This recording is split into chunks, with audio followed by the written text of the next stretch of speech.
Hey everyone, my name is Norlidis Pobladeras, and today we are talking about universal values. So, universal values, there are four kinds of universal values: pluralism, globalization, the challenges of Fillenials, response of Millenials. What are universal values? So, universal values are a set of core principles or beliefs that are shared by people across different cultures, societies, and historical periods. These values often serve as the foundation for moral and ethical judgment, helping individuals differentiate between right and wrong, good and bad.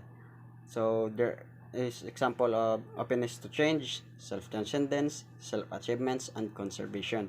So I will be giving certain example of universal values. First is the responsibility, the state or fact of having a duty to deal with something or of having control over someone. A true leader takes responsibility for the team. Second is the humility, a modest or low view of one's own importance, humbleness. Love is subjective as we perceive love in different ways. So that's why we have five different love languages. Love is an affection of an intense feeling or deep affection. The power or right to act, speak, or think as one wants without hindrance or restraint, but with the accordance of being in one's will that does not hurt others, is the freedom. And that is the fourth universal values. And the fifth is the safety. So the safety is the condition of being protected from or unlikely to cause danger, risk, or injury. Six is the intelligence. The ability to acquire and apply knowledge and skills and collection of information and wisdom. And the seven is human respect. Respectful calls on each and every one of us to respect the intrinsic dignity of all other people. If something is intrinsic to us, it is essential to our being and cannot be earned. It is a property of being a person. So number eight is the equality, the concept that members of the society have a right to be afforded the same opportunities, rights, and status as other members of the society. Number nine is the justice. Justice means giving each person what he or she deserves, or in more traditional terms, giving each person his or her due. And the 10 is the nature. So there are three basic nature values. These are the integrity, courage, and objectivity. Number 11 is the health. Health is a state of complete physical, mental, and social well-being, and not merely the absence of disease or infirmity. And the 12 is the perseverance. Perseverance, persistence in doing something despite difficulty or delay in achieving success. And the last one is the peace. Absence of or cessation of war or hostilities, the condition or state of a nation or community in which is not at war with another, or absence of noises, movement or activity, stillness and quiet, and also the absence of the violent. And thank you for listening to my report, and my group members will discuss about the pluralism, globalization, the Fillenials, and the responses of millennials. Thank you so much. Good day everyone, I'm Karen Vicasipong and today we will be discussing about globalization and pluralism. At the end of this lesson, we will be able to define the ethical challenges and problems brought about by globalization and another ideology called pluralism, which has arisen in the age of globalization. First, let us define the word globalization. It can be defined as the worldwide integration of government policies, cultures, social movements, and financial markets through trade and exchange of ideas. It has begun after World War II but has accelerated since the mid 1980s. According to John Scott, an expert in globalization, naghatag sa five different interpretations of globalization. First one is internationalization. It refers to cross-border relations between countries. These relations include trade, finance, communication, which create international interdependence among nations and people. One is liberalization. It focuses on open, borderless world economy. Trade and foreign exchange, as well as travel barriers, are abolished or reduced, making it possible to participate in the world as a whole. one is universalization, which refers to various ways in which a synthesis of cultures has taken place, such as having a common calendar, shared common technology. Modernization or westernization. It refers to the ways that social structures of modernity, capitalism, science, movies, music have spread throughout the world. The last one is called deterritorialization, which means that in a highly globalized world, social space is no longer wholly mapped in terms of territorial places and borders. Corporations and non-government organizations transcend local geographic constraints, which means nga mga kumpanya or ang mga organization is hindi lang limited sa ilang territory or sa territory ng ilang country. In other words, globalization is the worldwide movement toward economic, financial, trade and communications, interconnection, interdependence, interaction, and integration. It is the integration of national economies through trade, investment, capital flow, labor, migration, and technology. Removal of barriers between national economies to encourage the flow of goods, services, capitals, and labor. So there are reasons for globalizations. These are the key factors which have influenced the process of globalization. First is the improvements in transportation. Larger cargo ships mean that the cost of transporting goods between countries has decreased. So sa mga dagko nga ships, syempre dagko man yung mga products ang mga madala nila. So ang bayaran nila sa pag-ship sa mga bagay is mas barato naman. Next is freedom of trade. Organizations like the World Trade Organization promote free trade between countries, which help to remove barriers between countries. The improvement of communications. The internet and mobile technology have allowed greater communication between people and different countries. So because nagadevelop ang atong nga communication kag ang atong nga technology, ang mga tao sa ibang nga countries kag sabi sa hindi taman kilala is pwede naton makontak because gani sa atong nga technology. As labor availability and skills. Countries such as India have lower labor cost and also high skills level. Labor-intensive industries, such as clothing, can take advantage of cheaper labor costs and reduce legal restrictions and LEDCs. Which means, nga example, ang inang country, syempre, mas barato ang bayad sa ubra nila. Kaya ang mga industry, pwede na nila i-take advantage kag dila sila mapaubra bi planta or dila sila mahimo balas ang ilang pabrika. Kag ang i-hire nila, syempre, mas gamay ang ilang ibayad, mas gamay ang ilang gastuhon sa pagbayad sa labor sa inang mga tao kay gani, mas nubo ang ina nga mas nubo ang level sang bayad sa labor sa sinang country. Like for example, sa India. Kaya mo na, syempre, mas madako man ang kita sa mga kumpanya. Next is universal values. A value is a universal value if it has the same values or worth for all or almost all people. Evidently, there are a number of moral questions and problems arising from globalization, that is, from global interdependence and interconnection. To address these ethical problems, social scientists and philosophers suggest that the time has come for the world to develop a global ethic, that is, a set of universally accepted principles that could provide the foundation for regulating global interaction. In ethics means making a worldwide rule for what is right and wrong that everyone, nga biskan sino, from what age or biskan ano nga race or biskan diin sila ga star, is pwede na sa ma-apply kag ginaagrihan sang tanan.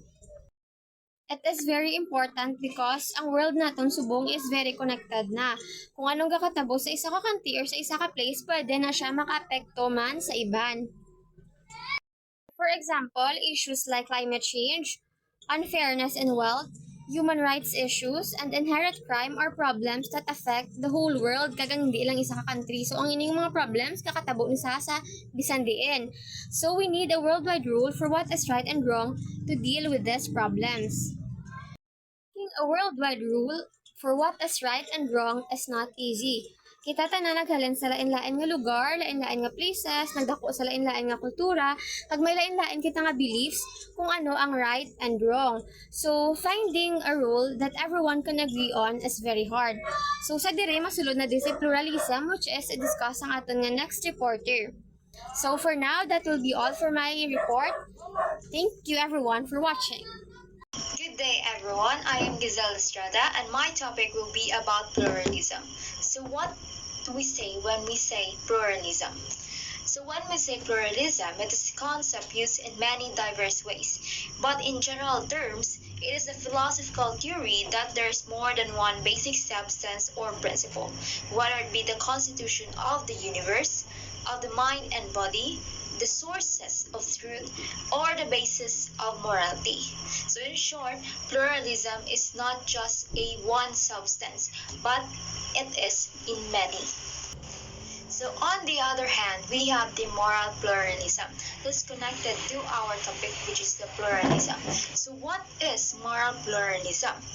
So when we say moral pluralism, or otherwise known as ethical or value pluralism, refers to the idea that there can be conflicting moral views that are each worthy of respect, because the pluralism is about doesn't just talks about one substance but in many ways. So it has a respect, it has a moral views that are worthy of each respect. It means you do not just look at one value, but you look at too many. So we have an example here. Example, the night is young and you just entered a narrow road. As you walk, you saw from distance a man lying at the other side of the road, covered in blood. You were about to approach him when you saw a shadow of another person hiding in a nearby alley near where the injured person is. You then paused in your footsteps and mentally decided on what to do next. So in a situation like this, a moral pluralist would argue that to help the injured man may mean danger to the life of the rescuer, and that there is no definitive way to decide which is the better course of moral action. Indeed, moral pluralism concludes that sometimes it is difficult to make a choice between competing values. So in short, moral pluralism, you cannot decide. You cannot decide on when it comes to competing values. So in our example, you cannot decide whether to help the man covered in blood or rather just walk away and save yourself. That is the moral pluralism. And then we have the moral pluralist. So when we say moral pluralist, it tend to be an open-minded when viewing the competing values. They analyze issues from several moral points of view before deciding and taking action.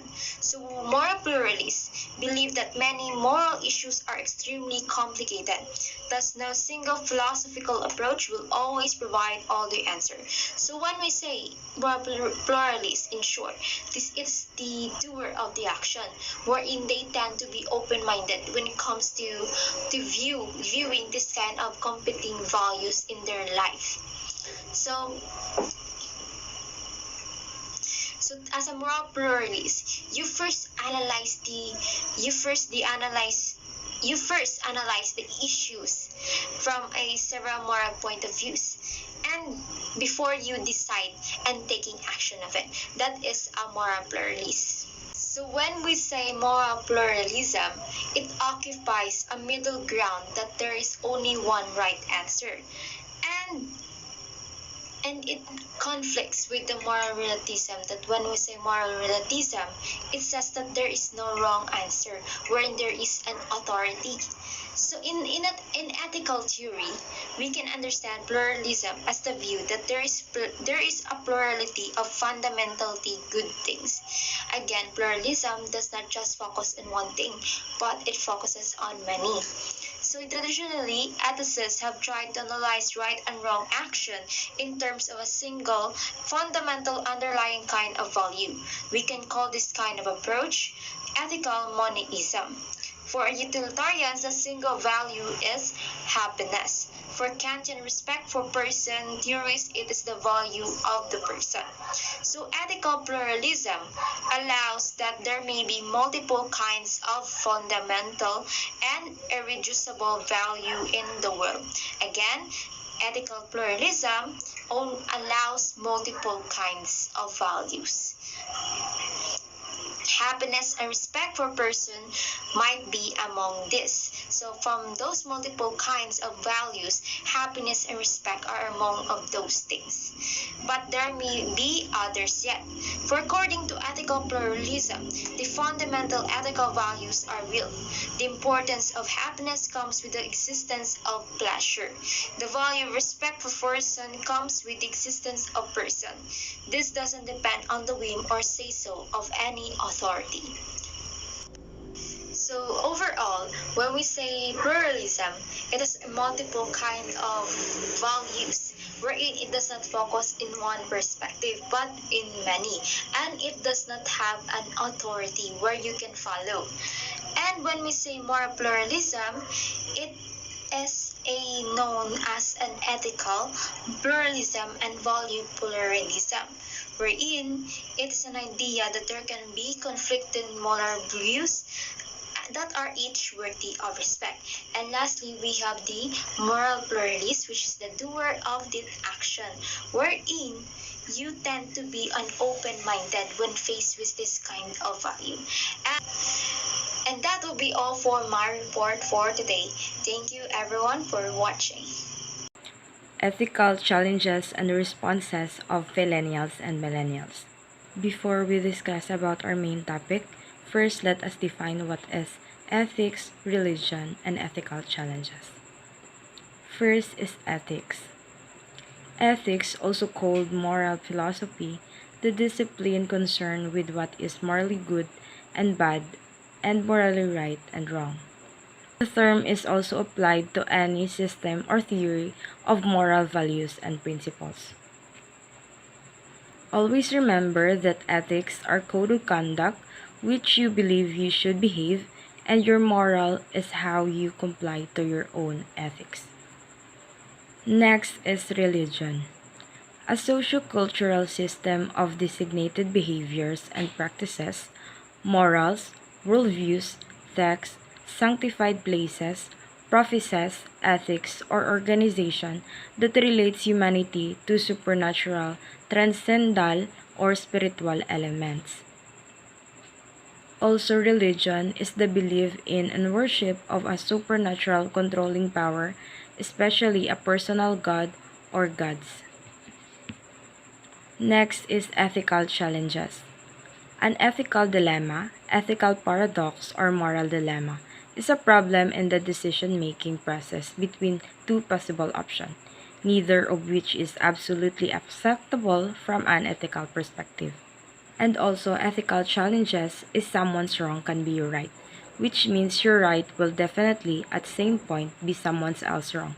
Most of the time, the right choice is subjective. The different generation. First is the traditionalist or silent generation, born on 1945 and earlier. Next is the baby boomers, born on 1946 to 1964. Next is Generation X, born on 1965 to 1980. Millennial or Generation Y, born on 1981 to 1996.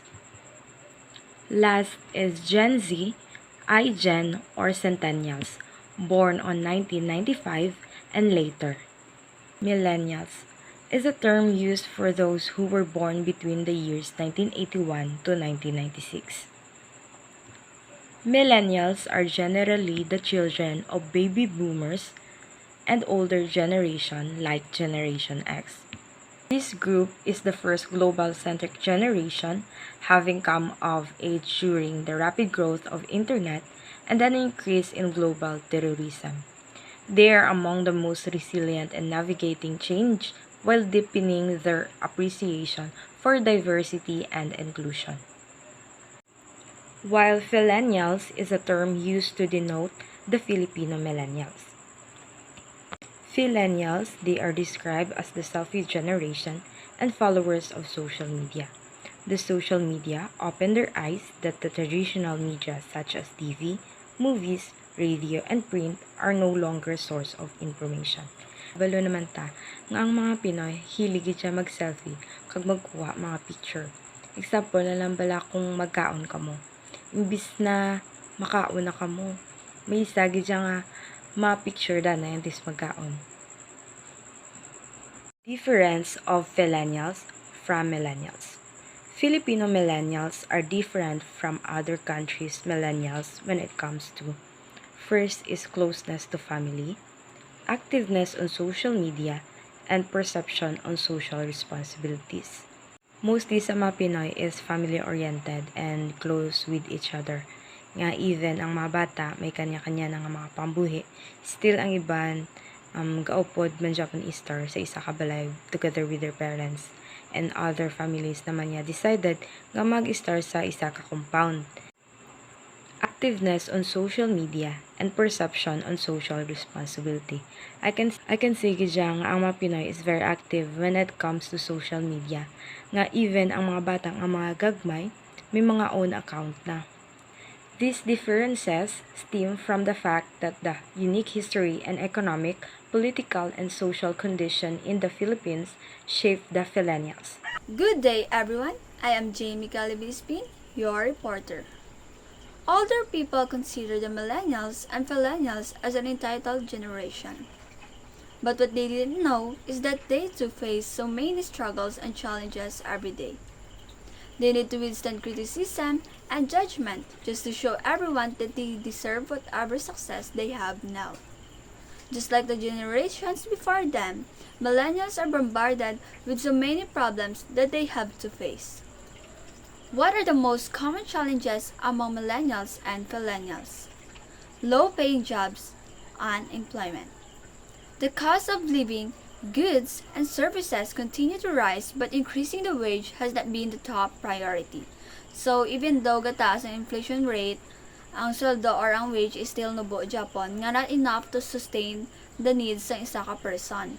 And also, it's hard to find a job because some of the company has a high standard or need college degree or college education. Millennials or Fillenials who work for minimum wage have to juggle 2 or 3 jobs to make ends meet. So, in order to overcome those problems, some millennials or Fillenials gapanginda sila job, 2 or more job for them to sustain their daily needs. Technology addiction. Technology addiction is a term used to refer to obsessive behavior related to technology. Whether gaming, social media, online shopping, video watching, or anything involved technology. They say nga ang millennials and fillenials are fortunate enough because na-witness and na-experience nila how technology started and how it makes our life more convenient. So many millennials are very hooked up with the gadgets or technology nga kada may latest nga magwa na they are ready to spend a lot of money just to buy it. Millennials and Fillenials have more of a positive view of how technology is affecting their lives than any other generation. More than 74% feel that new technology makes their life easier. And 54% feel new technology helps them to be closer to their friends and family. So millennials view it na technology makes our life much more easier, which is true. Because in just one click, we can buy whatever we want or we can get whatever we want. It also helps in our daily works because it can help us na maka-save time. And also, na it helps us to be connected with our family and friends even though they are away. Cancel culture. The phenomenon or practice of publicly rejecting, boycotting, or ending support for particular people or groups because of their socially or morally unacceptable views or actions. So, Cancel culture is mas naging matunog or mas naging sikat because of millennials, Fillenials, or younger generation. Because this generation is much bolder, nga they're not afraid to speak up about their views on political, social, cultural, or any issues. But on the other side is, this generation is too sensitive nga they do not like seeing or hearing someone nga ga-oppose ang ilang opinions. College debts.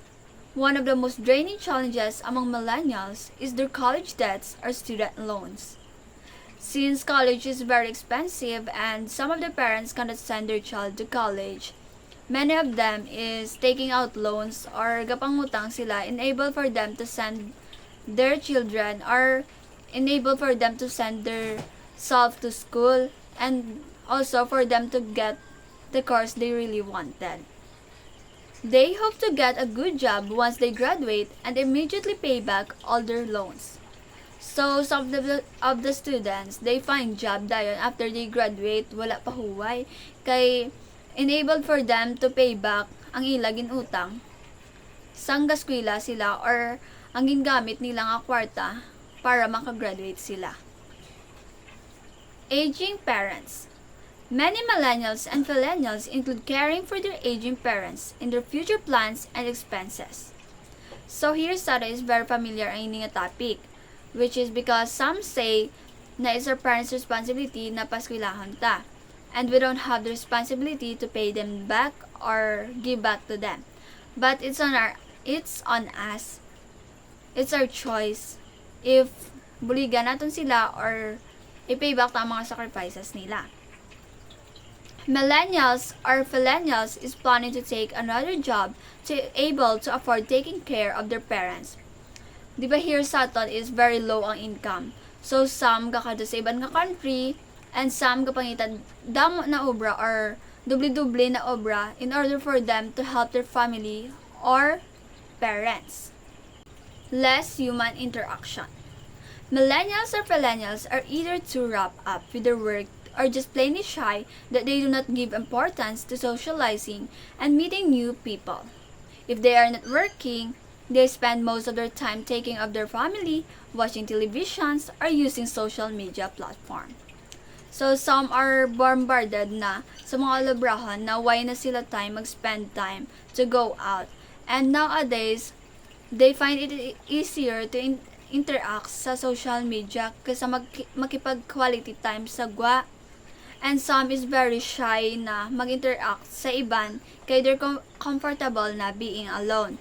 If not busy naman, they just spend their rest day or their free time on their home. Millennials or Fillenials have grown up with a number of resources at their disposal. They like to learn the answer to their question as quickly as possible. When face-to-face communication isn't an option, millennials or Fillenials want to share their knowledge as quickly as possible. The second choice is often time, text, or email. As I say kagina, some millennials or Fillenials just choose to use social media to interact and some millennials interact with isang tanong or isang sagot. Mental health issues. With all the challenges millennials face every single day, from financial to personal aspects, it is no wonder that they feel stressed out, anxious, and depressed. So, mental health is very matunig and sensitive na topic nowadays.